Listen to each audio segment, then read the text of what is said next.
નમસ્કાર વિદ્યાર્થી મિત્રો, કિશોર ગજેરા યુટ્યુબ ચેનલમાં આપ સૌનું સ્વાગત છે. આપણે અભ્યાસ કરી રહ્યા છીએ યુનિટ કોસ્ટિંગ એનો English medium part 7 example number 8. મિત્રો, એના માટે તમારે એક ટેમ્પલેટની જરૂરિયાત રહેશે.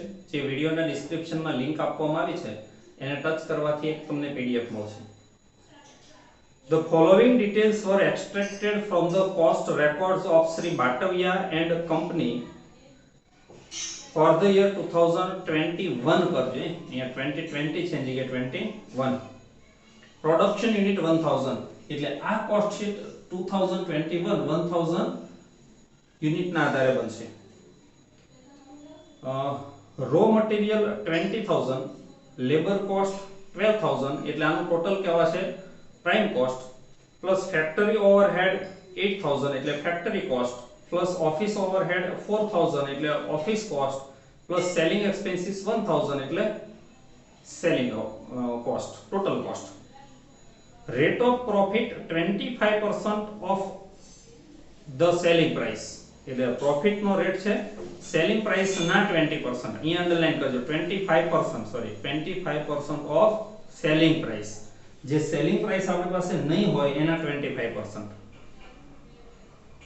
Sri Bhatavia decided to produce 1500 units for the year 2022 એટલે જે આ 2022 નું એસ્ટિમેટેડ કોસ્ટ શીટ છે એ 1500 યુનિટ ના આધારે બનશે. It is estimated that the cost of raw material will increase by 20%. raw material ની કોસ્ટ 20% વધશે એટલે કોસ્ટ મટીરીયલ કોસ્ટ પર યુનિટમાં 20% વધારો કરવો. The labor cost will increase by 10% એટલે લેબર કોસ્ટમાં 10% વધારો કરવો. And 50% of the overheads expenses are fixed and other 50% are variable એટલે જે ઓવરહેડ એક્સપેન્સીસ છે એમાં 50% ફિક્સ છે અને 50% વેરિયેબલ છે. The selling expenses per unit will be reduced by 20%. selling expenses per unit 20% ઘટશે. The rate of profit will remain the same એટલે rate of profit પેલી selling price ના 25% સેમ રહેશે ગયા વર્ષની જેમ. Prepare the statement of cost showing total profit and selling price per unit for both the years એટલે બંને વર્ષ માટે ટોટલ પ્રોફિટ અને પર યુનિટ સેલિંગ પ્રાઇસ શોધવાની છે. ઓકે, તો ફર્સ્ટ ઓફ ઓલ આપણે પહેલું કોસ્ટ છે 2021 નું બનાવીએ.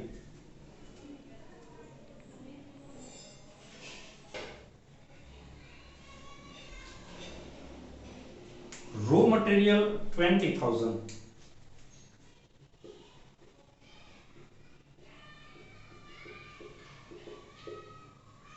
divided by 1000 is equal to 20, plus direct wages labor cost 12000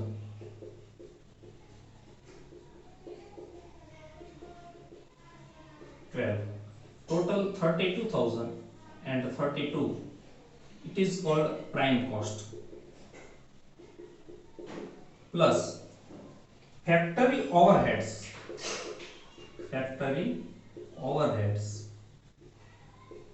અહીંયા તમને એવું કીધું છે કે ઓવરહેડ એ 50% ફિક્સ છે તો અહીંયા આપણે બે ફિક્સ એન્ડ વેરિયેબલ 50 and 50% એટલે ટોટલ છે 8000 એને 4000 and 4000 divided between fixed and variable 4 and 4 total 40000 40 per unit factory cost, plus office overhead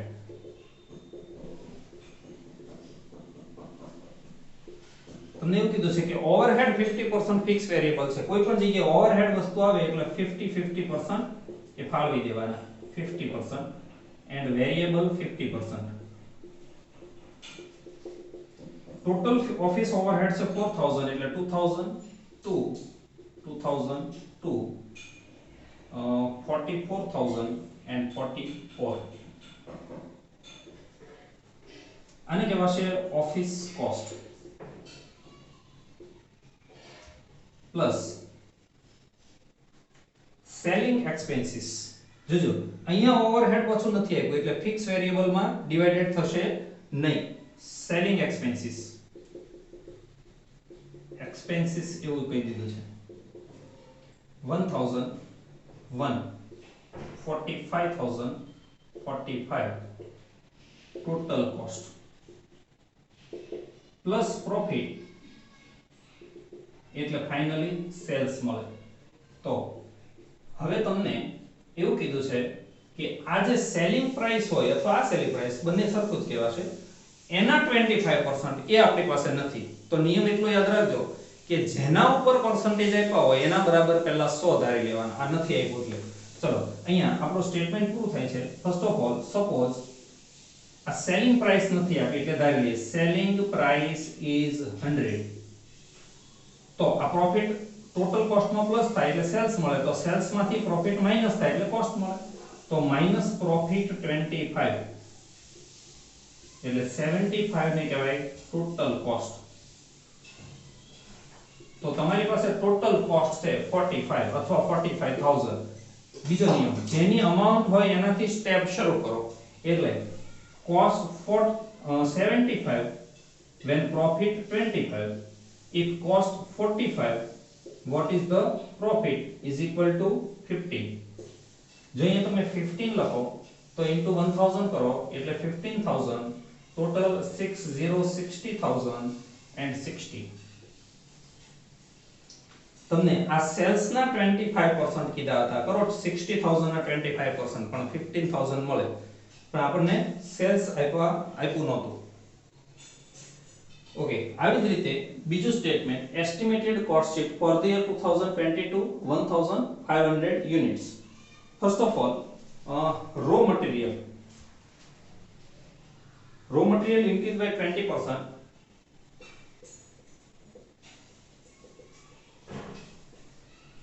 પર યુનિટ લેવાનું 20. હા, મટીરીયલ લેબર અને ડાયરેક્ટ એક્સપેન્સીસ એ total variable 20 plus increase 20% is equal to 4. 24 into 1000 is 500 is equal to 36,000.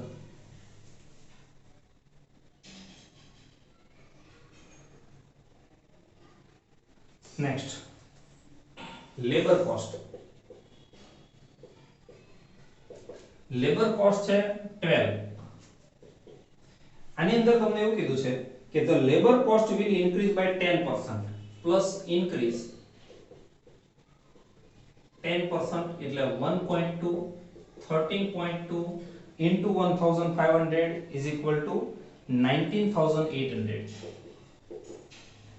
આનું total કહેવાશે prime cost. Amount આવશે 37.2 and 55,800.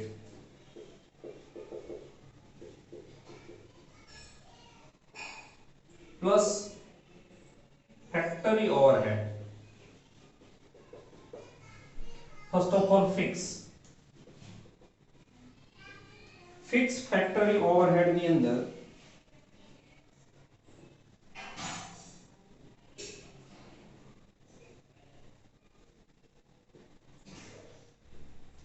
કોઈ ફેરફાર કીધો નથી એટલે આ 2000 એ ડાયરેક્ટ લેવાના પેલા ડિવાઇડેડ બાય 1500 કરો એટલે 0.60 sorry 2.67 2000 divided by okay my mistake 4000 factory fix 4000 divided by 1500 is equal to 2.67 and variable માં પણ કોઈ ફેરફાર નથી એટલે પર યુનિટ સેમ રહેશે એટલે અહીંયા 4 into 1500 is equal to 6000 total થશે 65,800 and 43.87 factory cost plus office overhead. Also fixed total and variable per unit. Fixed 2000 and variable 2. 2000 divided by 1500 is equal to 1.33, and 2 into 1500 is equal to 3000. 70,800 47.20 office cost plus selling expenses. તમને એવું કીધું છે કે selling expenses per unit will be reduce by 20%, એટલે selling expenses ની પર unit માં 20% ઘટાડો થશે, એટલે 1 માઈનસ રિડ્યુસ 20% means 0.20, એટલે અહીંયા આવશે 0.80 into 1500 is equal to 1200, total 48 and 72,000. આને કહેવાશે ટોટલ કોસ્ટ પ્લસ પ્રોફિટ. બે રીતે કેલ્ક્યુલેશન કરી શકાય, આવી રીતે અથવા એવું કીધું છે કે ગયા વર્ષે જે રેટ હતો એ જ રેટ ચાલુ વર્ષે પણ રહેશે, પછી કોસ્ટ ઉપર કીધું હોય કે સેલિંગ પ્રાઇસ ઉપર કીધું હોય એ નહીં જોવાનું, આવું સ્ટેપ મૂકી દેવાનું કે ગયા વર્ષની કોસ્ટે ગયા વર્ષનો પ્રોફિટ તો ચાલુ વર્ષની કોસ્ટે કેટલો, એટલે કોસ્ટ 45 ત્યારે પ્રોફિટ 50, જો કોસ્ટ 48 હોય તો પ્રોફિટ કેટલો, એટલે અમાઉન્ટ આવશે 16 and 64. અહીંયા 16 કરો એટલે 64 એ સેલિંગ પ્રાઇસ મળે. જો તમે 64 ના 25% કરો ને તો આ અમાઉન્ટ આવે, પણ આ આપણી પાસે હતી નહીં, આના આધારે આપણે શોધીએ. and 24,000 96,000, total 24,000 sales 96,000. Thank you friends.